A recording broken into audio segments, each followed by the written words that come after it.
지금 현재 2014년도 국군이 어린이집 원장의 호봉이요. 1호봉 기준으로 173만 원이에요.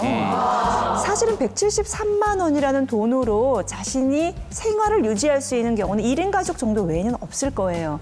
그런데 이렇게 비현실적인 이런 급여를 가지고 어린이집을 운영하려고 하면 네. 그거는 누구나 이런 식으로 어떤 탈법적인 상황에 노출될 수밖에 네. 없는 근본적인 시스템이 있어요. 예. 아니 그럴 거 없이요. 나라에서요. 그냥 돈 다 나라에서 좀 세금 거둔 걸로 좀 주세요. 그렇게 운영을 하게 되면 뭐 여기서 뺄 것도 없고 저기서 뺄 것도 없고 그냥 뭐 그렇게 갈 거잖아요. 그런 법을 만들 국회의원을 하나 만들어 놓으면 그다음부터 뒷얘기 없을 거 아니에요. 그러면 아는 국회의원은 없으세요? 이복실 교수님? 아, 저요? 네. 아니, 없다 그러면 국회의원들이 전부가 다 안티가 돼서 올 것 같아서. 아니 몸 생각하지 마시고 살지 마시고 하나 찾아보세요. 예. 이은경 교수께서 좀 답변을 해줄 수 있으시겠습니까? 자, 어쨌든 95% 개인 자본한테 비영리 국가 목적 사업을 17년째 맡기고 있습니다. 결국 뭐냐면 개인 자본에 의존한 이 실패한 영유아 보육 정책 결과물이 어린이집의 운영 회계 비리예요. 이 본질을 고치지 않으면 정책 방향을 수정하지 않으시면요 어린이집 운영 비리 근절 안 됩니다. 구조적인 문제도 있다는 말씀 지적해 주셨고요. 아무튼 뭐 지금까지 어린이집 관련된 뭐 사건 사고가 끊이지 않고 뭐 시청자 여러분께서도 보도를 통해서 많이 접하셨습니다. 아이를 무자비하게 때린 인천의 어린이집 보육교사가 때리고 내동댕이 치고 갑자기 머리를 내려칩니다. 아동학대 사건은 꽤 증가한 것으로 나타났습니다.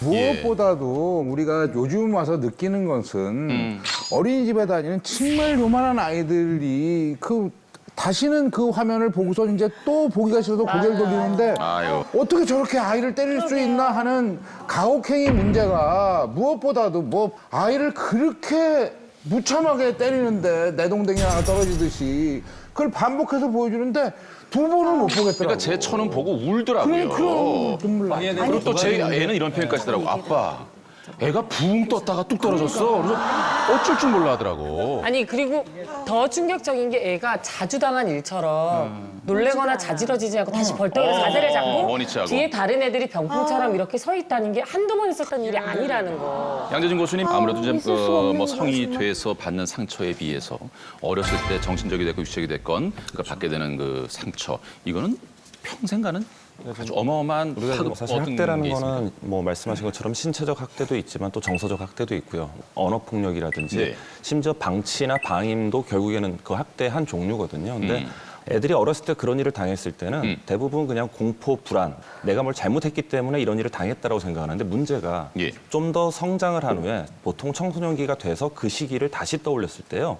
내가 되게 억울하게 그걸 당했다라는 거 그리고 내가 그때 당했던 행위가 어떤 의미가 있었는지를 깨닫게 되면서 네. 그 치밀어 오르는 분노라든지 그 당시에 대한 어떤 후회, 내가 거기에 대해서 어떤 제대로 대처를 못한 자식이 자신에 대한 나약함이라든지 뭐 지켜주지 못한 부모에 대한 분노 뭐 이런 것들이 다 복합적인 감정이 섞이면서 예. 애들이 훨씬 더 힘들어지게 되거든요.